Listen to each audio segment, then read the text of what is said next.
Yo everyone, Mango here again, and welcome to another video in our hero profile for the online trading card game Shadow Era.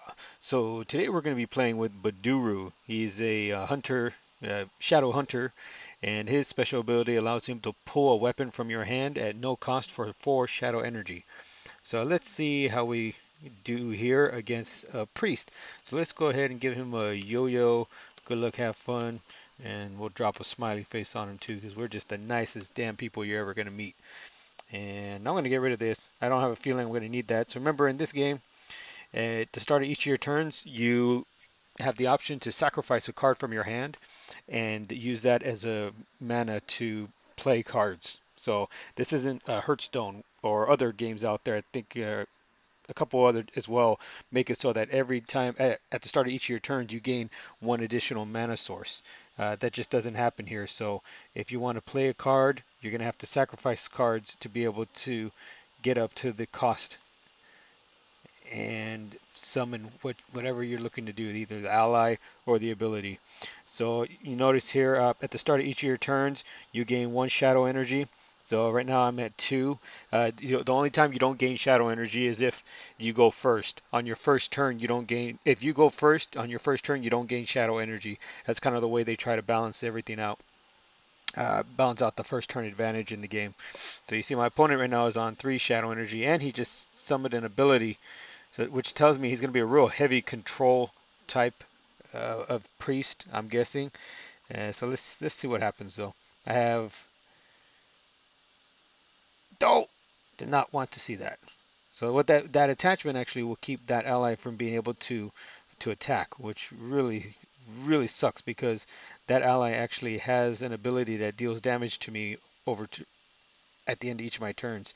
You see, so I'm going to go ahead. I'm going to come in here. I'm going to attack, and so let me zoom in on this guy for you real quick. You see here where it says sustain 1 HP.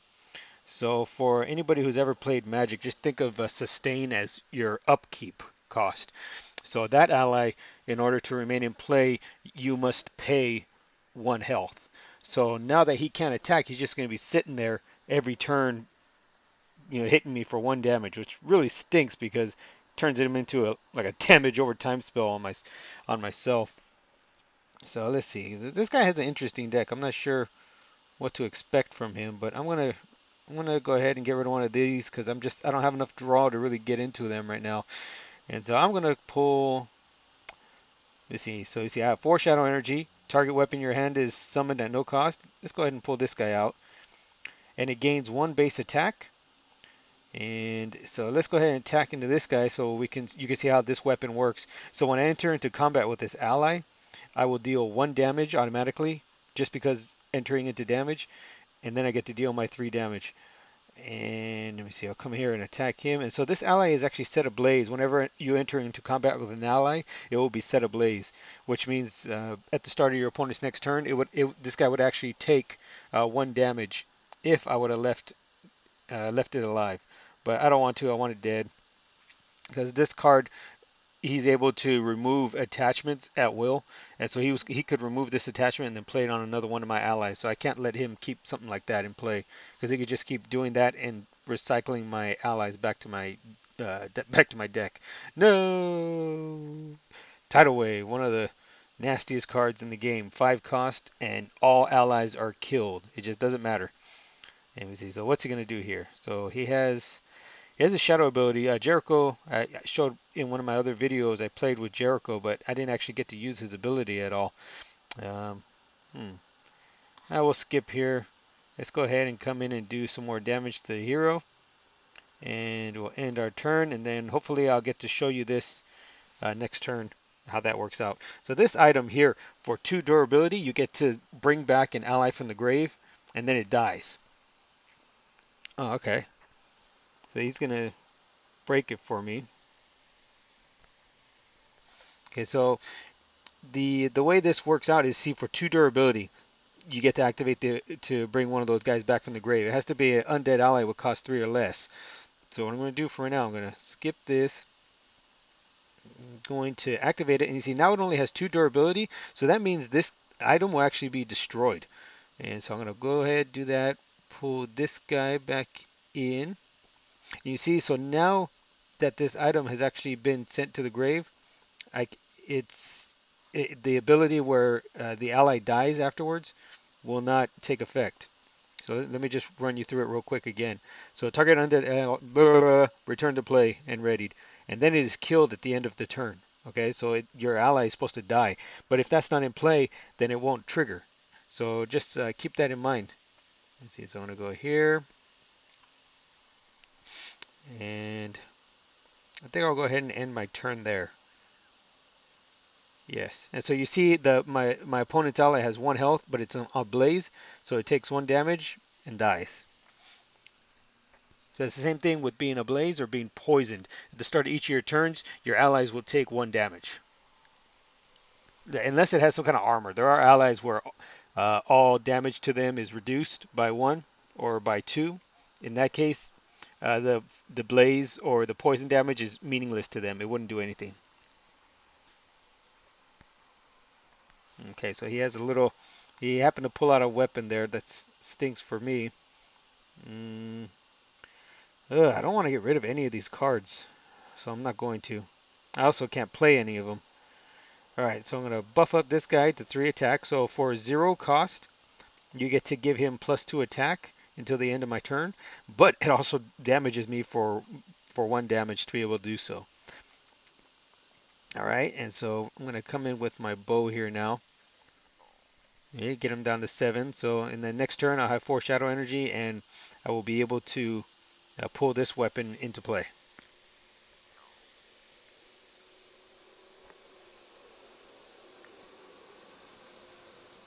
And you see now, oh wow, another one.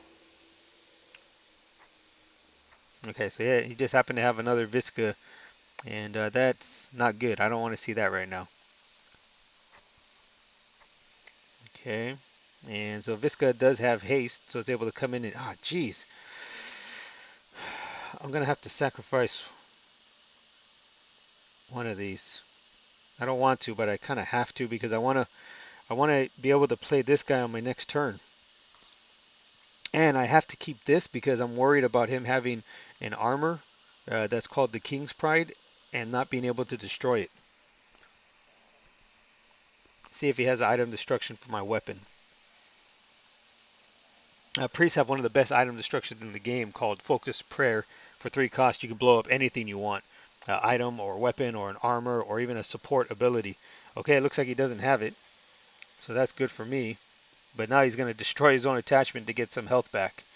One of the attachments he has on him gives him the ability for every time he destroys an attachment, he gets to heal 3 life. And Visca doesn't give a damn about my weapon because all weapon damage to Visca is reduced down to 1. And okay, I don't mind sacrificing that. So let's get rid of that card. Let's play the horror so you can check out this interaction. So when this guy is summoned, he deals 4 ice damage to the opposing ally with the highest attack. There's only one ally in play over there, so Visca is the one that's going to take the brunt of that. So let's come in, hit Jericho here, and then this weapon here, if you only have 1 card or 1 ally in play, then you actually get to draw a card at the end of your turn. So I'll draw a card here. Okay, that's a pretty good card. So if he has some way to shut this guy down, maybe Azael's him, I at least can use this on it to draw some cards. But let's see what he has in his hand. And so overall, I think we got to, no, that's exactly what I did not want to see. So that attachment, he can destroy it and then use it to deal damage. So now that he has that in play, I might not be able to close him out here.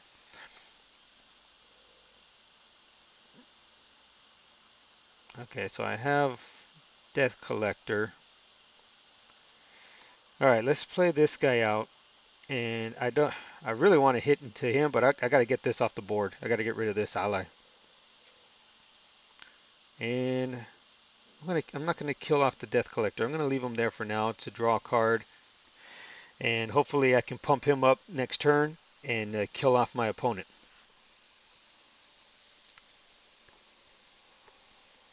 Okay, I won't be able to do that. He has Azael's him, shuts him down. Let's see. So What else he had? Okay, that's all he had that turn. Okay. Oh, all right. So that will be able to help me win the game. Let me see. So I'm gonna let's get rid of this. Wait. So 3, 4, 7. Yeah. So let's get rid of this for now. And then what we're gonna do is we're gonna use this to kill this ally. Okay. So kill my own ally, and you get to draw cards equal to that card's cost up to a maximum of 3. And then I'm gonna play the Shroud.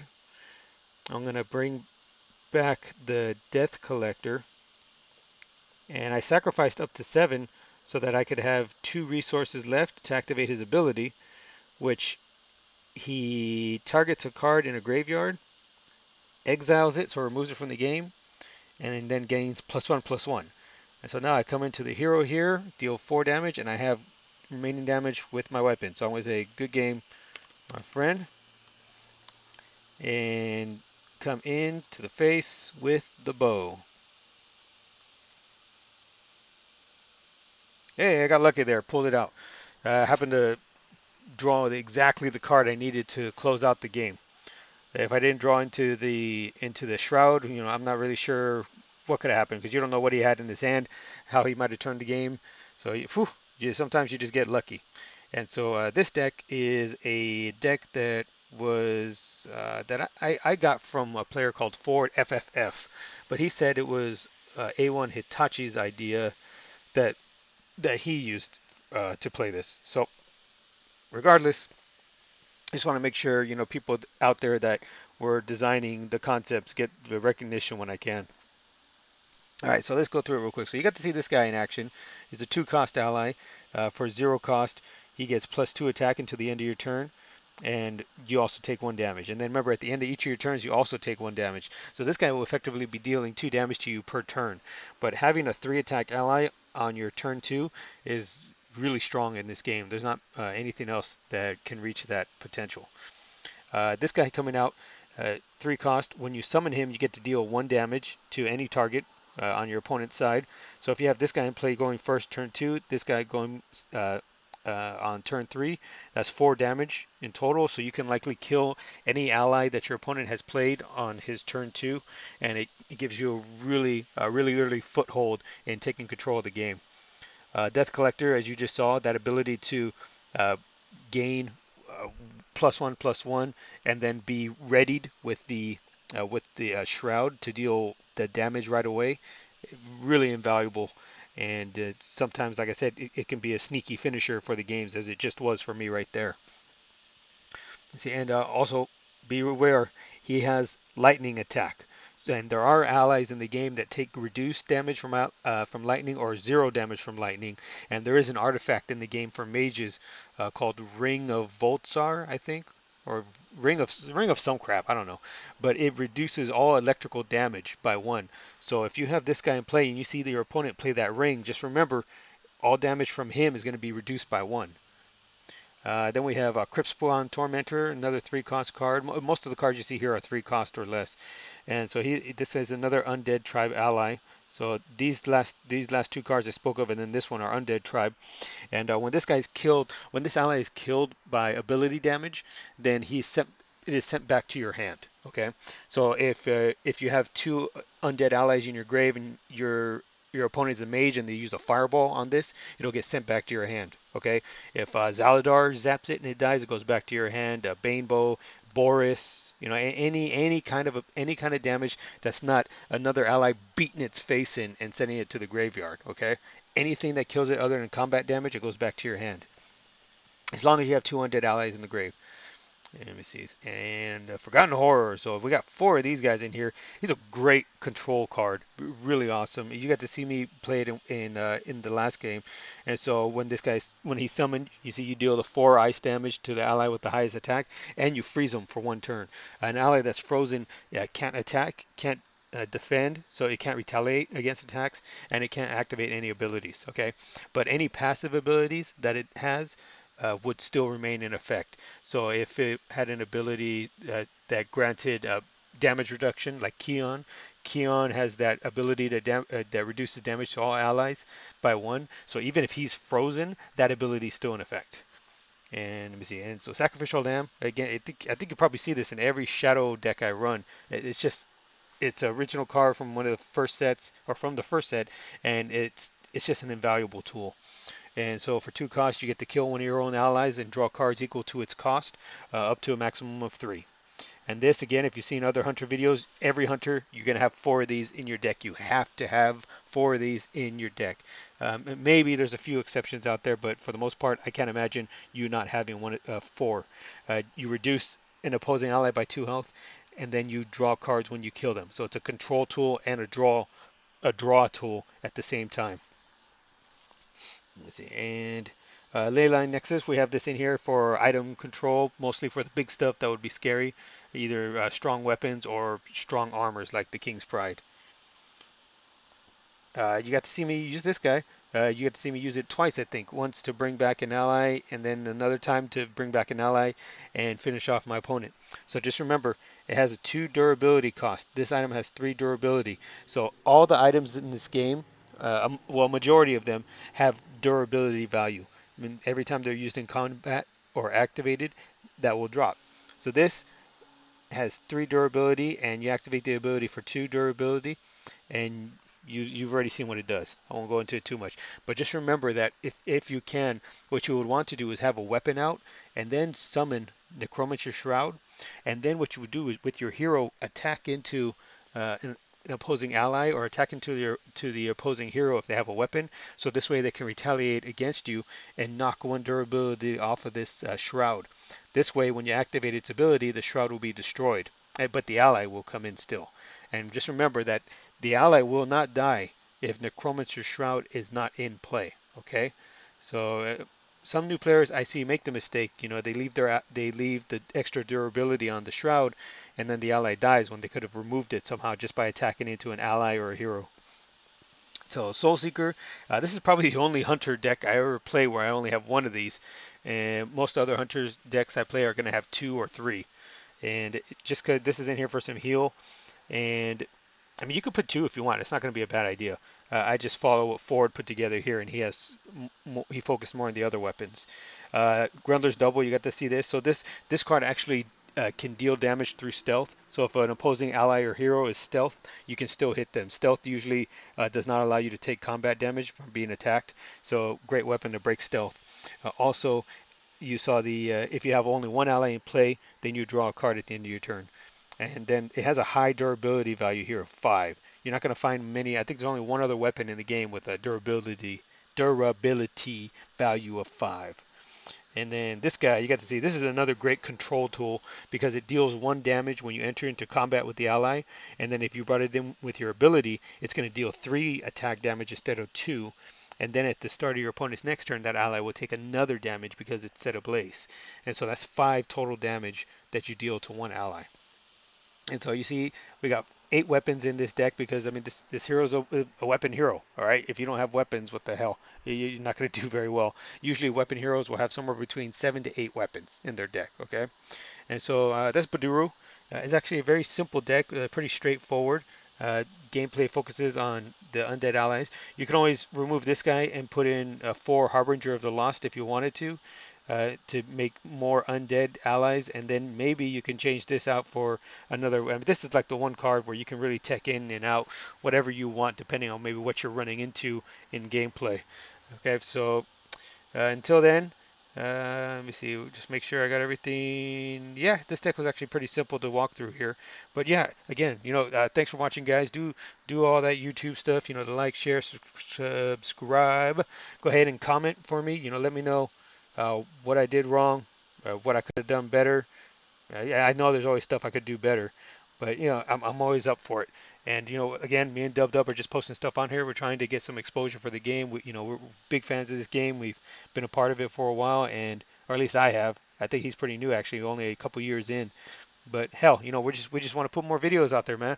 Get more people the ability to check it out and hopefully join us. It means more people means more competition, means better games, and just a better product overall. So hell yeah, give us your support, and we'll be thankful for it. All right, guys. So again, thanks for watching, and see you next time.